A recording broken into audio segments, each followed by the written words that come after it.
My job is to notice things that shouldn't exist. As a kid, I was scared of pretty much everything. At night, I'd see faces moving in the wallpaper. I'd see branches slither like snakes. Piles of clothes turned to slumped bodies. Lamps looked like heads, and the front of cars grinned at me with sinister intent. I could also hear them.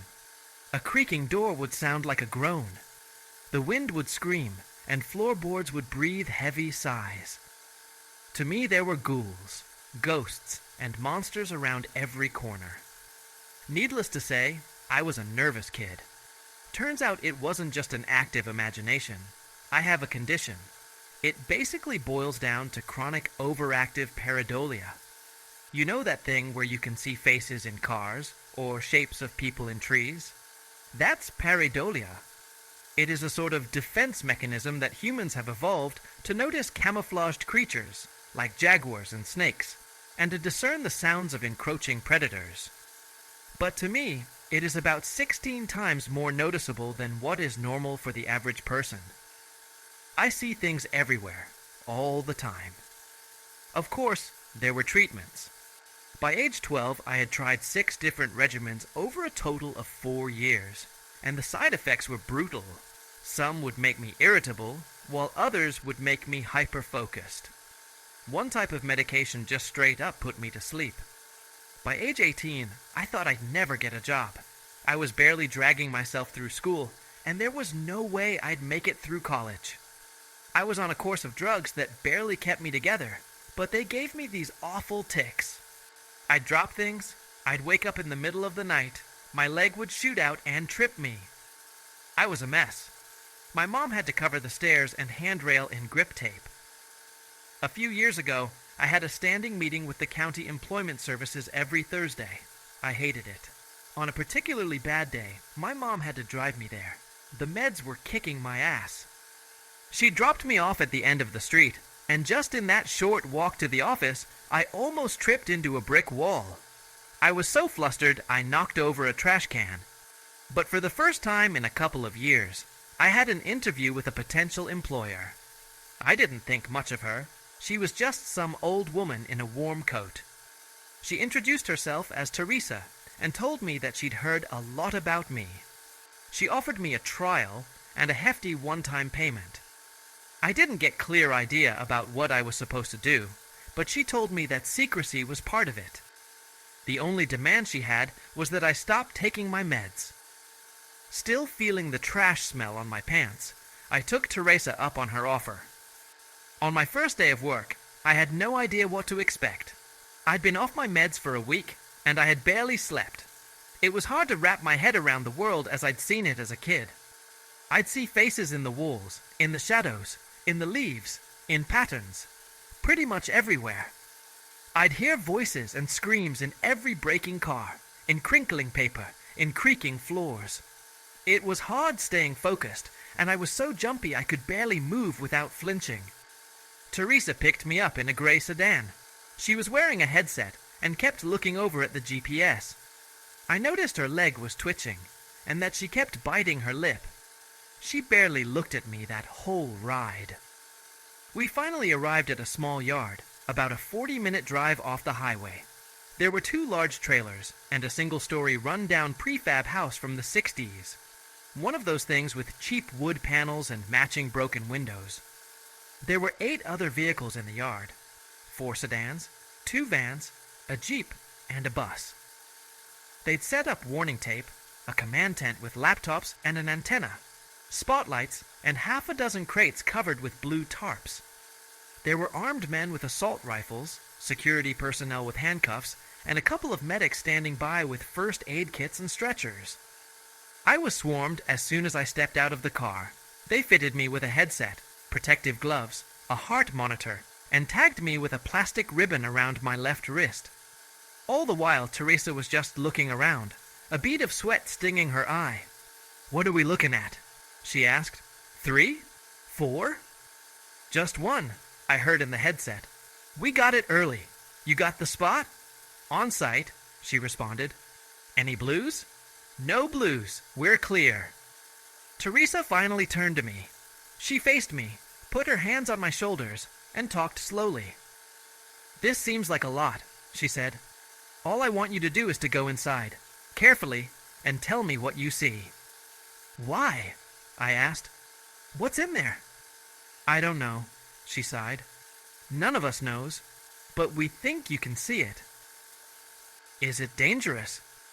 She shook her head. "We don't know. We're trying to get to know them." There was a flurry of instructions. I had to sign a waiver. They took pictures of me from 6 different angles and took several blood samples. They took a swab from my tongue, checked my eyes, and fitted me with a pair of safety goggles. Teresa took them from me just seconds later. "Nothing around the eyes," she said. "You need to see clearly." They asked me to approach the door while they were running some kind of diagnostic. Weapon checks, system checks, ready checks. It felt like we were launching a rocket.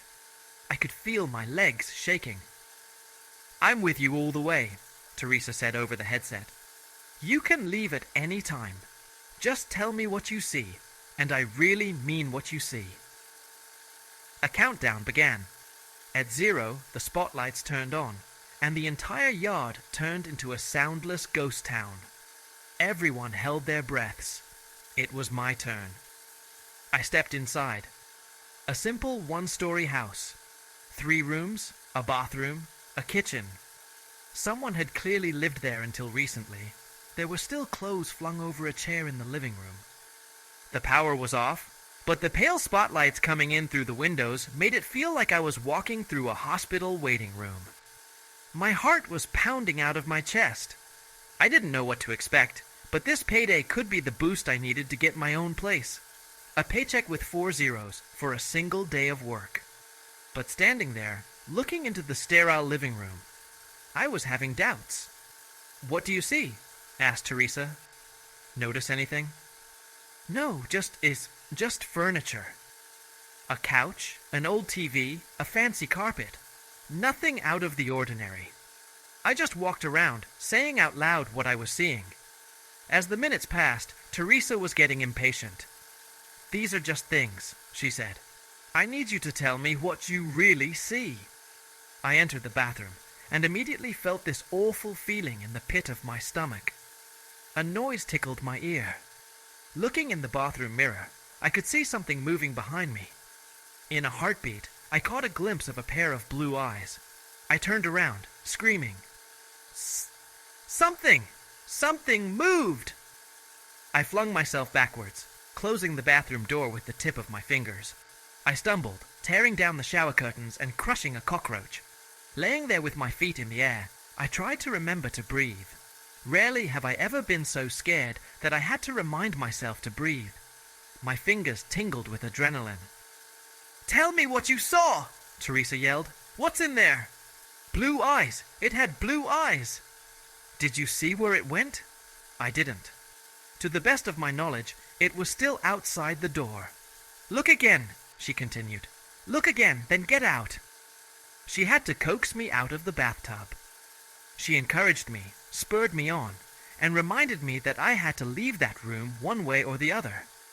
It probably took them 15 minutes to get me out of the tub, and when they did, I could barely feel my feet. When I finally opened the bathroom door, I couldn't see anyone. The hallway was empty. I carefully stepped out, looking around. Nothing. Standing in the middle of the living room, I felt like an idiot. This was exactly what I was taking my medication for. Paranoia and sudden bouts of fear. It dawned on me that maybe I was influenced by all the people outside and their preparations. I was walking in here expecting to see something. They'd worked me up, so of course I was seeing things. But then again, there was an odd painting on the wall that I hadn't paid attention to earlier. It was the strangest thing. It was a sort of thrift store painting showing 2 women walking across a bridge on a hot summer's day. It was sort of generic, but I'd been hyper-vigilant when I first stepped in. You know that feeling when you say a word over and over so many times that it starts sounding like a noise? That's the feeling that fell over my eyes. The picture started to blur and disappear, turning into swirling colors. And there, in that blur, I saw those blue eyes. There were small blue spots in the water, on the sides of the bridge in the painting. That's what I'd seen. And there, I'd seen a face. Something blending into my sight, disappearing. And for a second, I knew for certain that I hadn't seen this painting when I first stepped inside. And now, it knew that I could see it. I felt it. I slowly started to back out. "There's something in the painting," I whispered. "In the living room." "You sure?" Teresa asked. "Absolutely sure. Absolutely." "Get out." I rounded the corner and heard the floorboards creak. I could no longer see the painting, and I could sense something move. Backing out of the front door and into the cool autumn air, I could feel hands on my shoulder. Armed men pulled me back, and paramedics started to check my eyes with flashlights. They asked me all sorts of personal questions, like my name, my mother's maiden name, and the name of the president. I was told to lay down, as I heard a team breach the house with stun guns, cattle prods, nets, and a crate. Laying there and feeling the pressure subside, I just cried and laughed. I didn't even notice Teresa sitting down next to me. I was given a cold drink and a pill, and I took it without question. "You did good," she said. "You're done. You're done." What was that? What's in there? Something only a special mind can see. That was my first time working with Teresa. Over the coming years, I would be called in about once or twice a month, and the pay I got from those few days were enough to get me out of my parents' house. Teresa would check in with me weekly, and I had to submit to regular checkups, but more often than not, I was completely off the leash. I started to learn a bit more about the company I was working for and what they were doing. I started getting payments from Hatchet Biotechnica, a subsidiary of Hatchet Pharmaceuticals. My official title was Contractor, a title that was repeated like a name. Teresa started going into greater details on what to look for and how to act, but that first mission was a sort of test to prove myself. I had no idea what I was actually proving, but it felt like my tendency to discern patterns and seeing dangers helped me along. I learned a bit more about their procedures. For example, they were adamant about checking for blues. This meant surveying the nearby area to look for some kind of infection, usually taking the form of miscolored flowers. Most often blue, but not always. Sometimes tulips, most often sunflowers. Once they just found a bunch of teeth sticking out of the wall. Whenever they checked for blues, this is what they would look for, something overtly strange and unnatural. When something like this was found, the whole mission would be called off, and they would use controlled explosives to just take out the entire area. In more populated areas, they'd set up tents and use flamethrowers. I remember once, the week before Christmas, when 6 men with flamethrowers were called in to burn down a greenhouse. I'll never forget the way the flames reflected off their visors. To them, it all just looked like flames. But I saw something else. I saw bodies, wreathing in the flames. I heard screams in the shattered glass. And in the charred remains of melted plastic, I'd see pained faces glaring at me with hateful black eyes. Up until a few months ago, I had worked a total of 33 cases over 2.5 years. Every case, I'd step into a location and look for 1 to 3 things hiding in plain sight. Up until that point, I still had no idea what they actually were. Sometimes I'd catch a glimpse of something running past me, or see a pair of blue eyes looking at me from across the room. Every time, I just reported it and left. A chair, a fridge, a suspicious window. Hell, once it was a music box. This time, we were just coming up to a house. It was a rainy autumn evening, and the area was already set up when we got there. I saw a for sale sign knocked over by one of the Jeeps who'd taken a wide turn. I got suited up. Blood samples, plastic wrap, all that jazz. It was set up to be just another job. Although I was still nervous, I was getting better. "No blues?" asked Teresa. "None," said one of the armed men. "We're looking at a single tango." "You sure?" Teresa squinted. First report said 6. Secondary reading says 1. We might have runners. Notify the Galapagos, she sighed. Put him on the hunt. She turned to me with a smile, tapping me on the shoulder. In and out, you got this. I got this, I repeated. Yeah. Standard routine. Countdown. Spotlights. Game on.